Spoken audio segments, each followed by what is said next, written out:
How do you reach your full potential? I want to talk to you about that today because that's something I've learned over the last 5 years. You know my story. I was flat broke 5 years ago. But you know what? 5 minutes ago, I was thinking about this very thing. How do I reach my full potential? There's certain things in life I've yet to achieve. I've yet to arrive. I want to get there, and I've got lots of goals. And I'm not going to bore you on this video and tell you all my goals and my dreams. It's about you and what you want to do. But how do you get there? I want to give you 3 things that I've learned along the way. Stay with me.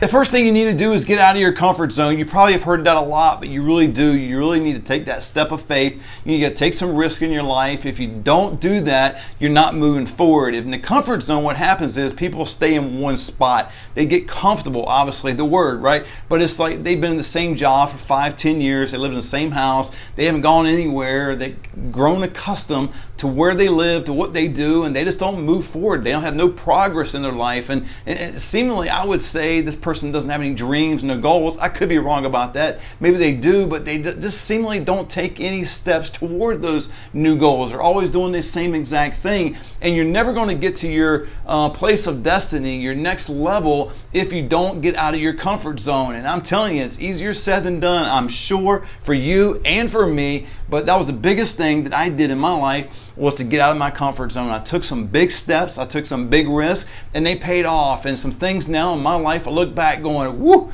man, if they didn't work out, I was going under, I was going south, I could have lost a lot of things.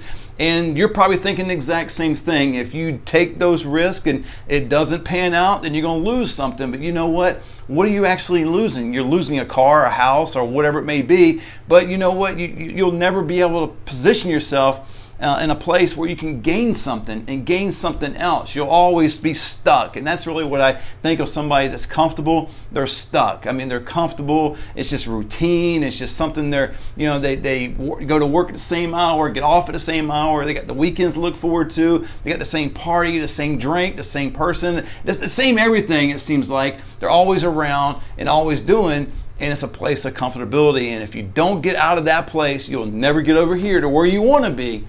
It's going to take some risks. It's going to take some difficult decisions. Maybe instead of going out with friends at the bar, I know right now during the times we live, that's kind of hard to do, but you get the point as far as just going hanging out versus getting committed to your dreams and your goals. So get out of the area of being comfortable. Be willing to take some risks. Be willing to make some hard decisions in the right direction for you, whatever that is. And man, I'm telling you, it will bring a level of satisfaction that you've never experienced before. We're going through that time of taking those risks. I can't say I was very satisfied or very happy. I was very nervous. I was very fearful in some ways. But once I was going through, I started learning a lot through the process. And as I got to the other side, I did get to be at that place of satisfaction. I did get to that place of being happy and excited because I accomplished something. And I want that for you as well. And if you want to establish a 6-figure home business, click the link below and learn about the Senior Home Business. You can do that. But maybe it's something else. Maybe it's something you've been wanting to do on the job. You want to get that promotion, or you want to go out and get a different job, or you just want to be an investor, or whatever the dreams and goals you have. Man, take steps in that direction and don't worry about hanging on over here, because it's the thing that I learned. I believe it's from Tony Robbins, man. You go to the island, you got to burn the boat. You can't have a way to go back to where you were. If you always have a way to go back to where you were, you'll start to gravitate in that direction. You have to be able to always have your eyes in the direction you want to go, and you're moving in that direction. And when you do that, man, the crowd that you're normally around is a lot smaller. People start falling off, relationships, friendships, and even family members just don't really understand why you're doing what you're doing. Take it easy. Don't you have your IRA? Don't you have your savings? Don't you have that comfortable job? You're making $60,000 a year. You can pay your bills. You're comfortable, man. Why do you want to rock the boat? Why do you want to do something else and take that big risk? Because only you know this. It's deep down within you to do something that you want to do. And you can't always articulate that to someone else. You can't always explain that to someone else. They're not going to understand. It's not their dream. It's not their fault. It's not their idea. It's not their goals. It's yours. Embrace it. But as you embrace it, you've got to move in that direction. But you got to get out of that area of being comfortable. And that's the first thing you got to do. The second thing that you've got to be willing to do is be willing to make a mistake. You got to be willing to fail at times. You got to be willing to have a setback. You have to be willing to not achieve something and gain victory in it. I mean, wherever you want to describe it, you got to be willing to fall flat on your face and not be ashamed of it. You know, everybody that at least I've heard that has succeeded in life have failed countless times over and over again. I mean, Edison and all these entrepreneurs you draw reference to every day. If you're like me, you go, man, they failed X number of times, but they got to the place where now they're achieving success, whatever that is to them. The guy who owns Starbucks, I believe he applied to 600 plus banks until he finally got to someone. I know if that was me, I would be going, oh my gosh, I applied to 5 banks and they all said no, it must be a bad idea. You know, you take Colonel Sanders back in the day. He went to over 1,000, I believe it was like 1,006 people to pitch his recipe to.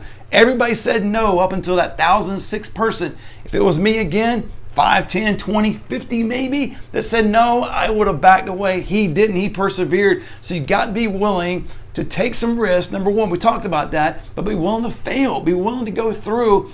See, what happens is those failures are not failures. You got to look at them as learning experiences because they're going to refine you. They're going to bring you to a place of development that you would never have got there before just by observing others or just by dreaming and, you know, thinking about your idea in your head, but never reaching out and making that phone call, never going forward and knocking on some doors and pursuing what you want to do. You'll never learn it as much as you would in the midst of the failure, in the midst of the no's. Now, that's a lot of times people will equate failure by someone saying no to them. I look at that as being redirection. Someone redirected me. They say no, okay, maybe it is no, and I move on to someone else. But guess what? Every time I talk to somebody and it's a no, there's a yes coming. There's another yes coming down the road. But you got to persevere through that. But we got to be willing to fail. You got to be willing to fall on your face. And what happens is, that seems cliche, and it may be, but what it does, it gets to the root of your commitment to whatever you're called to do, your commitment to your dream, your commitment to your goals.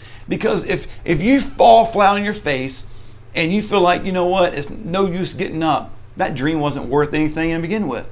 But if you fall flat on your face and you keep getting up, man, you fall and you get up, you fall, you get up. You know, it's like playing football. Back in the day, I throw an interception. Gosh, I got to throw another pass, throw another interception. I got to keep throwing, keep throwing. Kobe Bryant back in the day said, man, all the shots he would miss, he said, hey, a shooter always shoots himself out of it, man. He keeps shooting, keep shooting, keep shooting, because it's eventually going to start to go in, right? Sheer numbers. Well, you got to be willing to go through that failure stage and see it as a learning opportunity to learn what you would not normally have learned by reading a book, by talking to others, or just dreaming about your goals, but actually doing it. Fall flat on your face, but get up and keep going forward.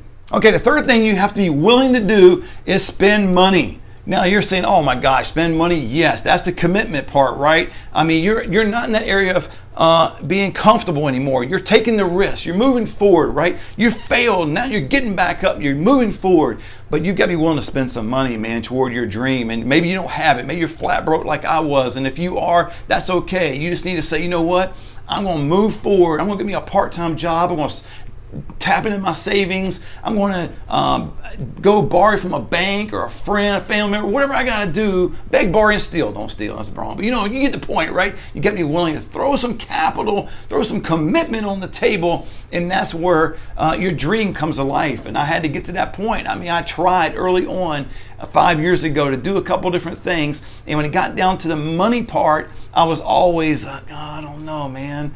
I can't spare that $200. I can't spare that $500. If it doesn't go through, man, I'm gonna fall short on a couple of my bills. It's gonna put me behind. I was always fearful about that. But you gotta be willing to let go. You gotta be willing to spend. You gotta be willing to say, you know what, I trust this vision. I trust the process, and I'm gonna go through it and understand what you're doing. Now, I'm not saying being reckless. I'm not saying don't pay your rent and don't treat your wife out on the date and those things. But I am saying hone down on what you're making and make spending money on your dreams a priority, whatever it is. If it's $20 a month, spend it on your dreams. If it's $100 a month, spend it on your dreams. If you can afford $5,000, spend it on your dreams, because it's going to bring you to another level, to the place that you know you're called, the place that you're going to be satisfied and happy. But it's going to take those three things. I promise you, if you do those three things, you're going to get to the place where you know you should be. I mean, you get out of that place of being comfortable, you fall flat on your face, but you get up, you don't accept failure, and you're willing to spend some money on your dreams, you're going places. You know what? I'd love to be able to speak to a person like that. If that's you today, if you're willing to get out of that place of being comfortable, if you're willing to get up after you've fallen down and you know you hit rock bottom, and you're willing to still spend money and be committed to your dreams, I want to talk to you. Click the link below and let's talk about the senior home business and see what that could do for you and your family.